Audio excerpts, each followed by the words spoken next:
Revenge doesn't always arrive with noise. Sometimes it creeps in quietly, cloaked in poise and silence. For Caitlin Clark, revenge wasn't about words or feuds, it was about restraint. It was about one simple, devastating decision that echoed louder than any press conference or viral quote ever could. She didn't raise her voice, didn't take to social media, didn't fire back at critics. She just said no. And that single word sent shockwaves through the basketball world. No to Geno Auriemma, no to UConn's legacy, no to $1 million offer that came crawling back years too late. To understand why that no hit so hard, you have to go back to the beginning, before the packed arenas, the endorsement deals, and the WNBA headlines, back to when Caitlin Clark was just another ambitious kid in Iowa, dreaming about wearing UConn blue. Back when Geno Auriemma was the unquestioned emperor of women's basketball, the gatekeeper of greatness. For a generation of players, he wasn't just a coach, he was destiny. If Geno called, you answered. If UConn wanted you, your future was set. Clark knew that. Everyone did, and so she waited. She waited for that call, the one that would validate everything she'd worked for. But it never came. Not a text, not a visit, not even a courtesy message. Geno didn't just pass, he didn't even look. His excuse? He already had Paige Buchers. No need for another point guard. It was the kind of logic that made sense on paper but stung in real life. And to make it worse, Geno later claimed that if Clark really wanted to play for him, she should have called him. Imagine that. The self-proclaimed greatest recruiter in the history of the sport, suggesting that a teenage girl should have chased him for the privilege of being ignored. It wasn't a recruiting miss, it was an insult. One Clark didn't forget. Instead of begging for a seat at UConn's table, she built her own. She went to Iowa, a smaller program far from the glamour and mystique of Geno's empire. It looked like a consolation prize to outsiders, but for Clark it was freedom. No dynasty to serve, no shadow to stand in. Just her ball, and her vision. And from the moment she took the court, she didn't just play, she detonated. Those deep logo threes weren't just shots. They were statements.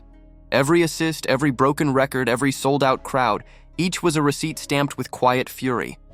You missed this. Geno, of course, saw it all unfold. But instead of humility, he doubled down. He called her a kid playing in the driveway. He compared her to his own players, twisting her rise into some shared reflection of his system's brilliance. When she drew millions of new fans into women's basketball, Geno didn't celebrate it, he minimized it. He couldn't stand that the sport's brightest new star had risen outside his control, and that's when the mask slipped. It was June 2024. On the Dan Patrick Show, Geno went too far. He didn't just question Clark's game, he insulted her supporters. He called them delusional, clueless, even harmful to the sport. He said betting odds placing Clark in MVP contention were a slap in the face to every WNBA player. It was the kind of bitter, patronizing commentary that exposed more than it concealed. Behind his words was fear, the fear of becoming irrelevant, because the truth was, Caitlin Clark had done what no one thought possible. She dragged women's basketball into the mainstream, commanding viewership that rivaled major men's games, selling out arenas that had never been full before. And Geno? He couldn't control it, couldn't define it, couldn't stop it. But revenge, as Clark would prove, doesn't need noise. It just needs patience. She didn't clap back, didn't subtweet, didn't even address him. Her response came where it mattered most, on the court. She didn't just live up to the hype, she obliterated it. Rookie of the Year, all WNBA first team. And when the MVP votes were counted, she finished fourth, exactly where her so-called delusional fans had predicted. Geno's mockery turned to irony in record time. His arrogance had aged like milk in the sun, and yet he still couldn't stay quiet. He lingered in interviews, sprinkling compliments with condescension, unable to stop tethering Clark's rise to his name. But every word made it clearer. Caitlin Clark wasn't living in Geno Auriemma's shadow. He was living in hers. Then came the final act. By late 2024, a new league called Unrivaled emerged, an ambitious 3-on-3 women's basketball project backed by stars like Breanna Stewart and Nafisa Collier. Behind the scenes, Geno Auriemma was reportedly one of its major investors. The league had money, big names, and bold promises, but it was missing one thing: the face of women's basketball. The one name that could make it real. That name was Caitlin Clark, so Geno did the unthinkable. He reached out. Reports revealed that Unrivaled offered Clark over $1 million for an 8-week season, an unprecedented payday in women's basketball. The same man who once wouldn't make a recruiting call was now trying to buy her attention. The same coach who mocked her fans now needed them to tune in, to fill arenas, to save his investment. But Clark saw through it. To her, the offer wasn't opportunity, it was irony. A desperate bid from a man who once deemed her unworthy. So she said no. No interviews, no theatrics, no explanations. Just a firm, quiet refusal. And that silence hit harder than any insult ever could. Her rejection wasn't just a business decision, it was poetic justice. Gino Auriemma, the self-proclaimed kingmaker of women's basketball, had come to her with a crown in hand, asking for her to wear it in his name. And she walked away. With that one word, no, she flipped the power dynamic that had ruled the sport for decades. Without Clark, Unrivaled faltered. The hype evaporated. The investors, the excitement, the supposed revolution, it all shrank overnight.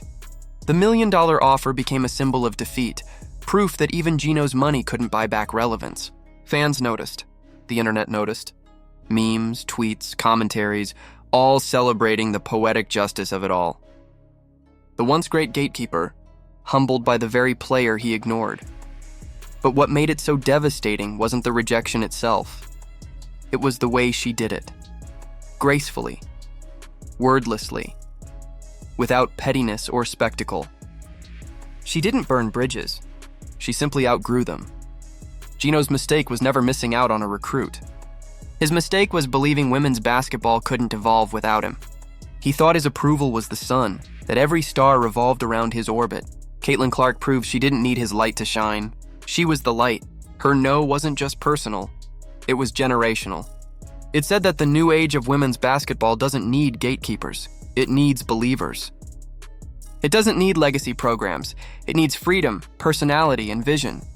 And Caitlin Clark embodies all of it. Maybe revenge isn't best served cold after all. Maybe it's best served quiet, with composure, with grace, with one subtle gesture that says everything words never could. Gino Auriemma once believed he could define greatness. Caitlin Clark showed him that greatness defines itself. And in the end, she didn't just humble him. She changed the balance of power in the entire sport. So what do you think? Did Gino Auriemma get what he deserved? Was Caitlin Clark's silence the perfect revenge? Let us know down in the comments. And if you love stories that dig beneath the headlines, the rivalries, the pride, the poetic justice, make sure to like, subscribe, and turn on notifications so you never miss what's next.